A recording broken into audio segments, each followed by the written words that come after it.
membahas sebuah film live action Jepang yang dikenal di Indonesia dengan judul Samurai X.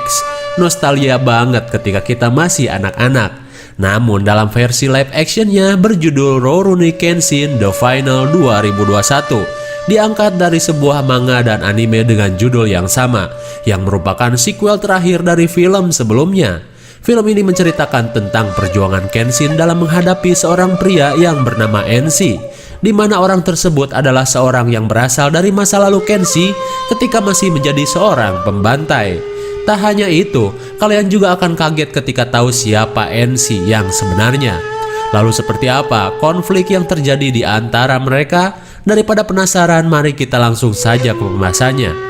Dan jika kalian suka dengan channel ini, seperti biasa silahkan subscribe aja biar gak ketinggalan video menarik lainnya. Film ini diawali oleh sebuah scene dengan setting waktu di tahun 1879, 12 tahun setelah Jepang membuka diri dengan gaya pemerintahan luar, atau disebut era baru setelah zamannya para samurai.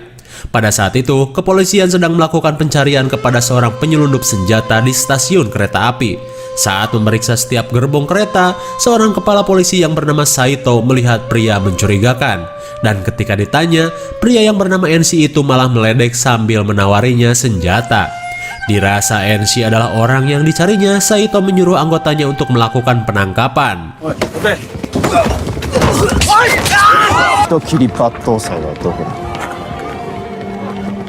Akan tetapi, Enshi malah melawan. Lalu ia pun menanyakan di mana keberadaan Kenshin. Tapi karena Saito tidak menjawabnya, Enshi pun menantang Saito.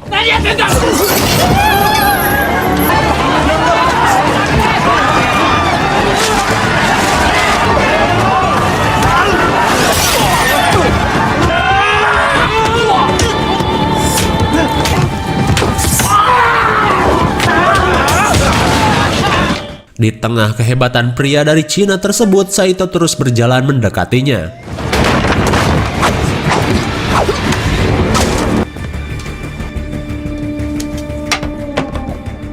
Ternyata Enshi cuma ingin main-main saja dengan para polisi Jepang. Ia pun menghentikan aksi ribut itu dan langsung menyerahkan diri kepada Saito.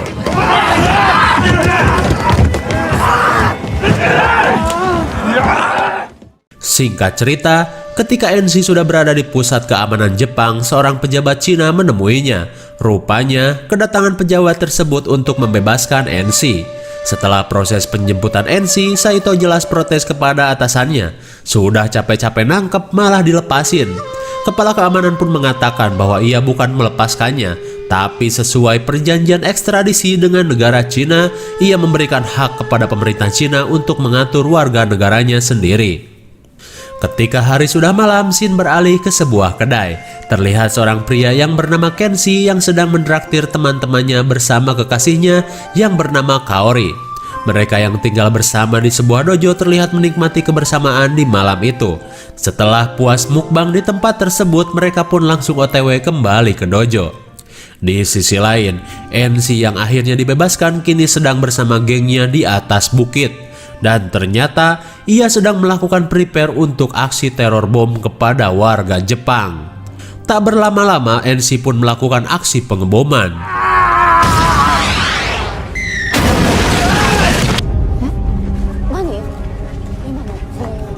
Hampir saja Kenshin dan teman-temannya terkena ledakan karena bom tersebut meledak di kedai yang tadi mereka kunjungi. Di tengah keadaan yang genting, seorang anggota polisi mengabari Kenshin bahwa bom itu berasal dari sebuah bukit. Mendengar kabar tersebut, Kenshin dan seorang temannya yang bernama Sano bergegas menemani polisi untuk menuju ke bukit. Sesampainya di sana, Kenshin dan polisi yang melakukan penyisiran tidak menemukan para pelaku. Kemudian, seorang anggota menemukan sebuah kertas yang bertuliskan "Penghakiman Manusia". Terlihat polisi pun bingung dengan maksud tulisan tersebut. Tapi menurut Kenshin, penghakiman manusia berarti perbuatan untuk melakukan pembunuhan atau hukuman mati, seperti halnya yang dulu ia lakukan ketika masih menjadi Batosai. Tak lama kemudian, Saito menghampiri Kenshin, lalu ia pun mengira bahwa ini adalah kelakuan Enshi, sang gembong senjata api dari Cina. Saito pun mengatakan bahwa Enshi sedang mencari keberadaan Kenshin. Mendengar nama tersebut, Kenshin merasa kaget dan termenung karena ia merasa tidak asing dengan nama itu. Singkat cerita, ketika Kenshi dan Sano berada di dojo, mereka mendengar seseorang yang menggedor-gedor dojo. Kemudian, mereka pun bergegas untuk mengeceknya. Rupanya, orang yang terluka itu melaporkan bahwa telah terjadi serangan di kantor kepolisian. Mendengar kabar tersebut, Kenshin dan Sano segera pergi menuju ke sana. Ketika di tengah perjalanan, anggota polisi lain mengatakan bahwa kepala keamanan tidak ada di TKP. Kenshin pun merasa khawatir karena merasa kepala keamanan pasti mendapat serangan dari para penjahat itu. Lalu, Sano meminta Kenshin untuk memeriksanya, sementara ia akan menuju kantor kepolisian.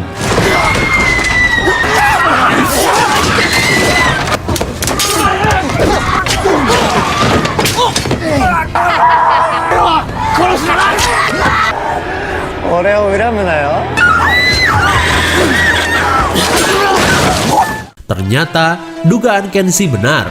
Kenshi pun menghalangi penjahat yang akan membunuh keluarga kepala keamanan tersebut. Melihat tanda silang di pipi Kenshi, penjahat bersenjata arit itu pun tahu bahwa ia adalah Kenshi Himura Shibatosai. Lalu penjahat arit pun berusaha membunuh orang yang dicari bosnya itu.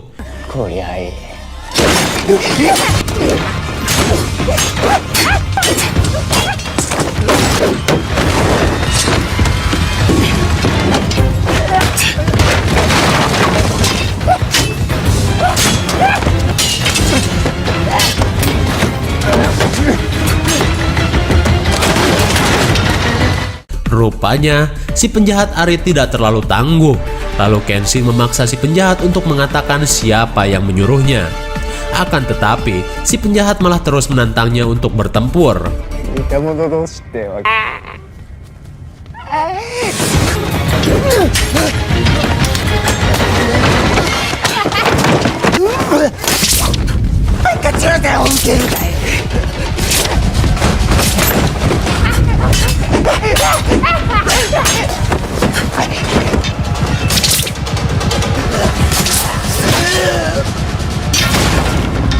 Akhirnya, si penjahat pun kalah bertarung. Karena sudah tak berdaya, ia pun berusaha untuk meledakkan diri.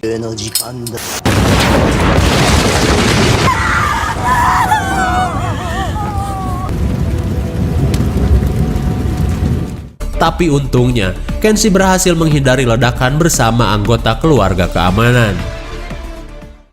Kemudian Shin beralih ke dojo kepolisian. Rupanya, kedatangan Sano terlambat. Ia pun kesal saat melihat semua polisi sudah ngagoler tak berdaya.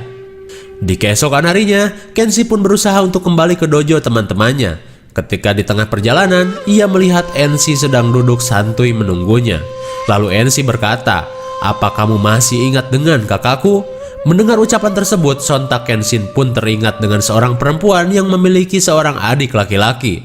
Kenshi seolah tak percaya bahwa ia adalah Enshi, yang kakak perempuannya sudah Kenshin bunuh di masa lalu. Kemudian Enshi mengatakan bahwa kedatangannya hanya untuk menuntut balas. Sudah 14 tahun ia menyimpan rasa dendam setelah kematian kakaknya, dan kali ini ia berniat untuk melakukan pembalasan.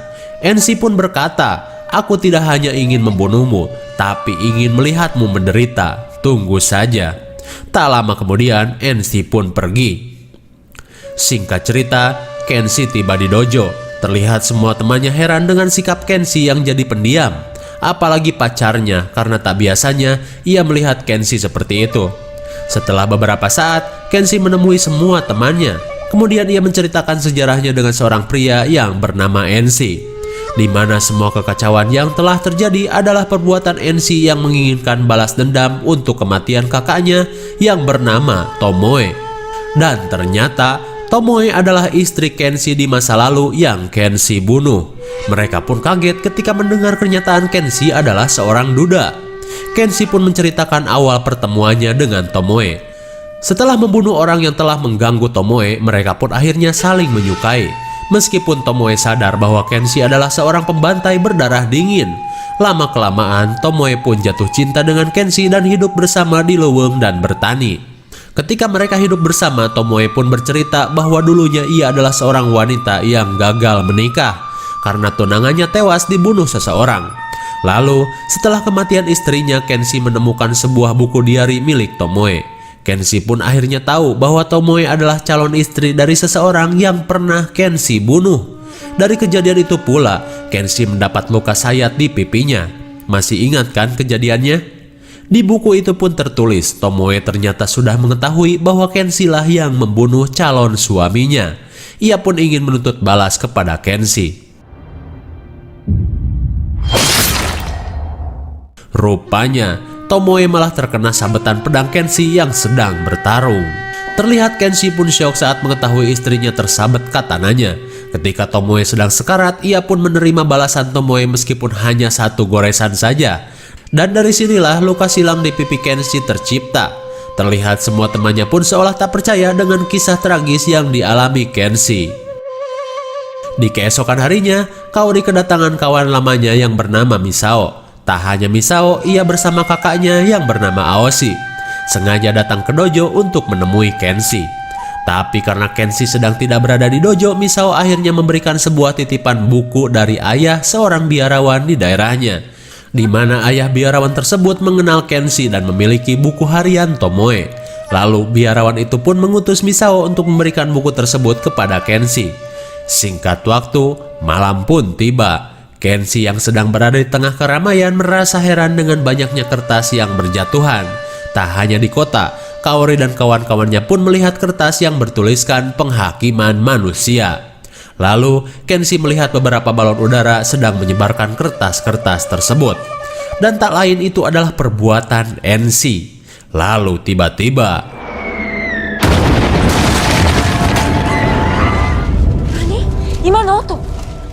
rupanya serangan itu adalah serangan susulan untuk pembalasan kepada Kenshi.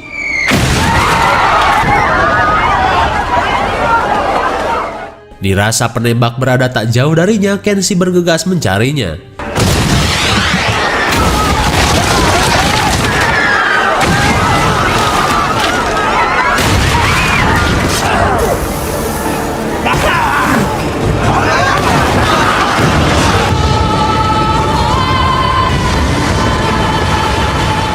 Segitu dendamnya Enshi hingga melakukan penderitaan kepada orang-orang di sekitar Kenshi.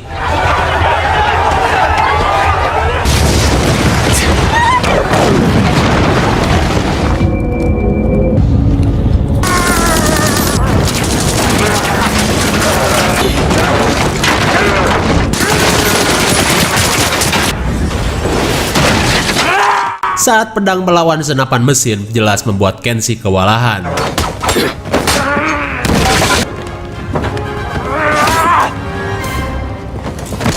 Akan tetapi, Kenshi berhasil melumpuhkannya.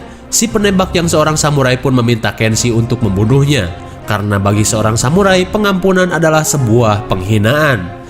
Tapi permintaan tersebut jelas tidak dilakukan Kenshi, karena Kenshi sudah berjanji untuk tidak akan pernah membunuh lagi. Kenshi akhirnya membiarkan orang tersebut ditangkap oleh para polisi. Di sisi lain, Enshi mendatangi dojo milik Kaori dengan membawa seorang di dalam karung. Entah siapa itu. Rupanya, Enshi benar-benar mengincar orang terdekat di kehidupan Kenshi. Sementara Sano yang sudah mengira ia adalah Enshi, langsung menantangnya berduel.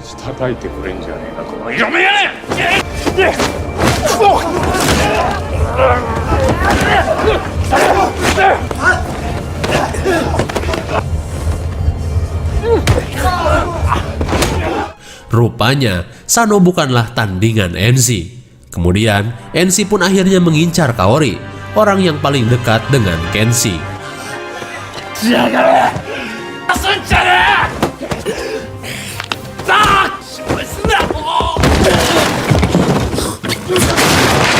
Saat semua sudah tak berdaya, Enshi pun menculik Kaori. Singkat cerita, setelah pertarungan dengan si penembak, Kenshi kembali ke dojo. Ia pun kaget ketika melihat keadaan dojo sudah luluh lantak. Apalagi saat melihat Sano yang sudah babak belur seperti ayam adu. Lalu, Sano mengatakan bahwa Kaori sudah diculik Enshi.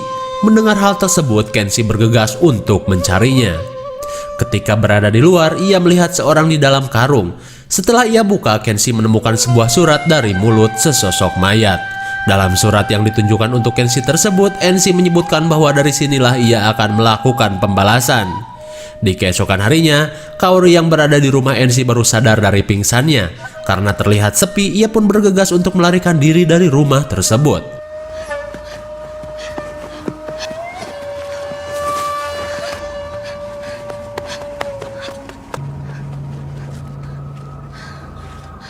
Pelarian Kaori pun terhenti saat ia melihat jurang di depannya. Dan tak lama kemudian Enshi menemukan Kaori. Lalu Kaori berusaha menyadarkan Enshi dan mengatakan bahwa Tomoe tidak akan suka dengan kelakuan Enshi yang sudah berbuat jahat. Perkataan Kaori tersebut malah membuat emosi Enshi semakin memuncak.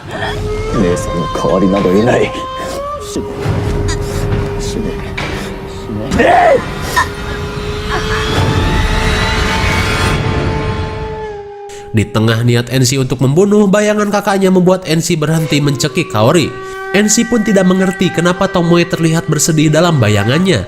Karena bayangan tersebut, Enshi pun tidak mampu untuk membunuh Kaori.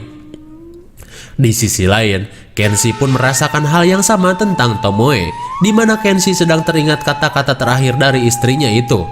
Sesaat sebelum mati, Tomoe mengatakan bahwa ia akan melindungi Kenshi meskipun ia harus kehilangan nyawa sekalipun. Memang belum jelas juga sih, kita lanjut dulu. Kemudian, Kenshi berniat pergi untuk mencari Kaori dan menyuruh bocah yang bernama Yahiko untuk tetap berada di dojo. Singkat cerita, Kenshi pun sudah berada di tempat Enshi. Setelah mengalahkan beberapa penjaga cecunguk, Kenshi pun langsung masuk ke rumah Enshi. Melihat orang yang dicarinya tiba di markas, para keroco Enshi pun langsung menghadangnya.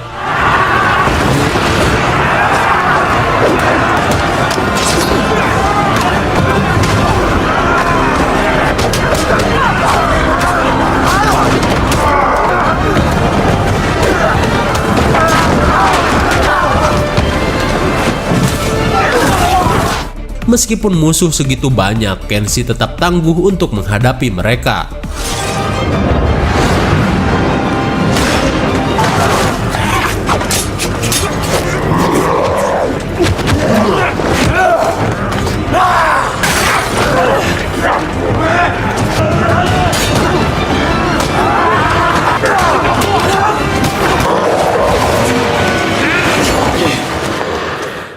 Dengan pedang bermata terbalik, Kenshi terus menghajar tanpa membunuhnya.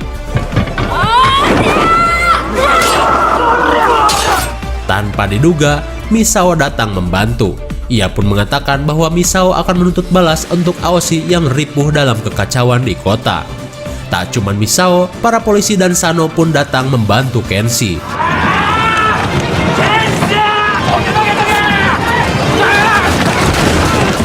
Setelah pintu terbuka, Kenshi bergegas mencari keberadaan Enshi.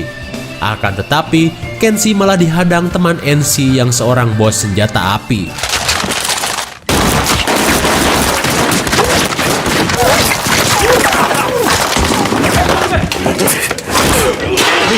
Untung saja, Kenshi berhasil menghentikan niat si bos yang akan membunuhnya. Tak lama kemudian, seorang dari komplotan si bos yang bernama Sojiro datang. Terlihat Kenshi pun kaget dengan kedatangan mantan bawahan Shishio yang pernah ia kalahkan itu.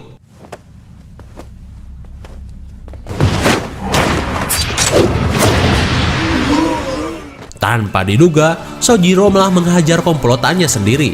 Si bos pun heran dengan kelakuannya tersebut. Lalu Sojiro mengatakan, setelah dulu ia dikalahkan Kenshi, Sojiro jadi sadar dan ingin mengikuti jejak Kenshi. Rupanya, sosok Kenshi sudah menjadi teladan untuk hidupnya. Ia pun menggunakan sarung pedang untuk menghajar komplotan si bos.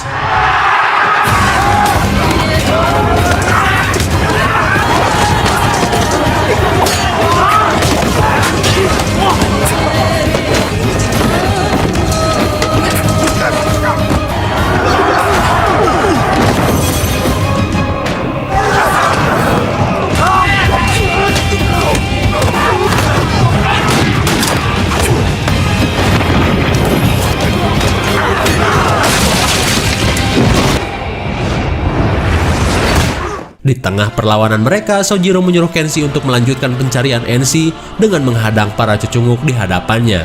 Kenshi pun bergegas untuk menemui Enshi. Hingga pada akhirnya Kenshi dan Enshi pun bertemu. Lalu Kenshi berusaha menyadarkan Enshi yang sudah banyak membunuh orang. Tapi perkataan Kenshi itu malah membuatnya semakin marah. Kemudian ia pun langsung mengambil pedang untuk membalaskan dendam kakaknya.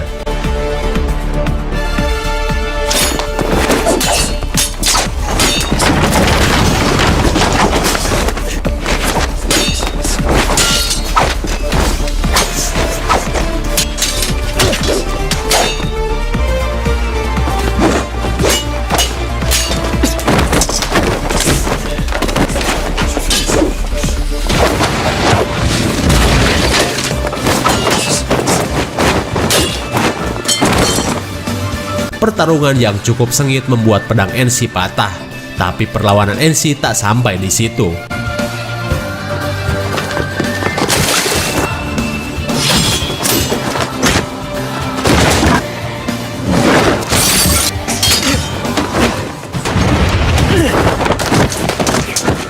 Kali ini Kenshi cukup kewalahan menghadapi mantan adik iparnya itu.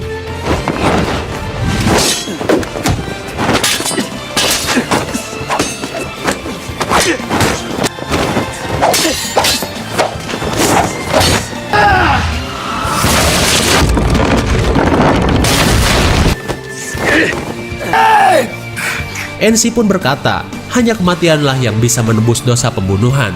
Ia pun menyuruh Kenshi untuk membunuh dirinya sendiri. Di tengah rasa bersalah Kenshi, ia pun berkata, sebenarnya aku selalu menganggap bahwa kematian memang pantas buatku.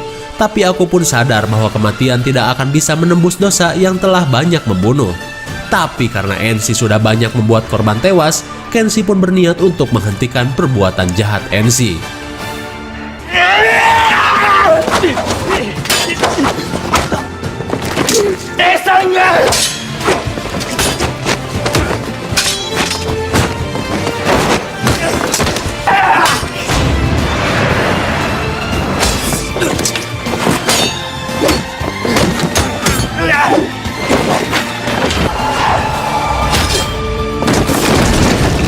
Meskipun Enshi sudah ripuh, ia masih penasaran dengan keinginannya untuk membunuh Kenshi.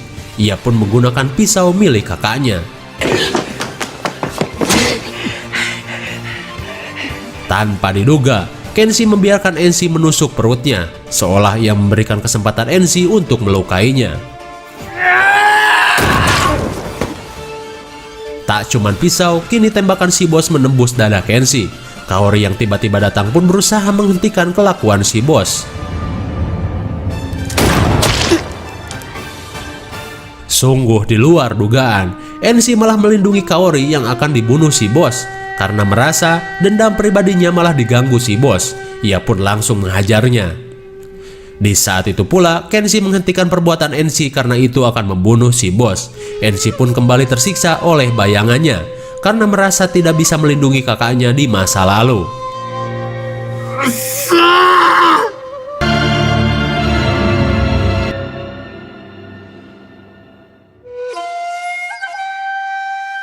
Singkat cerita, polisi berhasil menangkap Enshi. Setelah mendekam di penjara, ia mendapat surat dari Kaori dari buku harian milik kakaknya.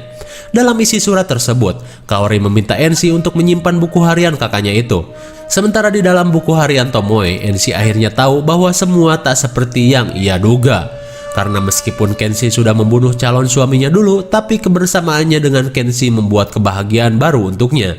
Tomoe yakin suatu saat Kenshi akan berhenti membunuh dan bisa menjaga lebih banyak nyawa daripada yang ia bunuh. Tomoe pun berusaha untuk tetap menjaga Kenshi agar tetap hidup, meskipun harus berkorban sekalipun. Ternyata selama ini Enshi sudah salah sangka, karena pada saat itu Tomoe berusaha melindungi Kenshi yang akan dibunuh oleh penjahat. Enshi pun akhirnya sadar dan menyesal, karena yang diinginkan kakaknya malah berbeda terbalik dengan apa yang sudah ia perbuat, yang malah menimbulkan banyak korban dari aksi balas dendamnya.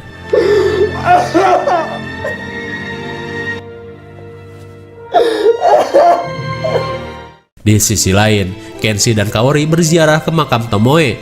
Kaori pun berterima kasih karena sebenarnya Tomoe lah yang telah menjaganya dan membuat Enshi sadar.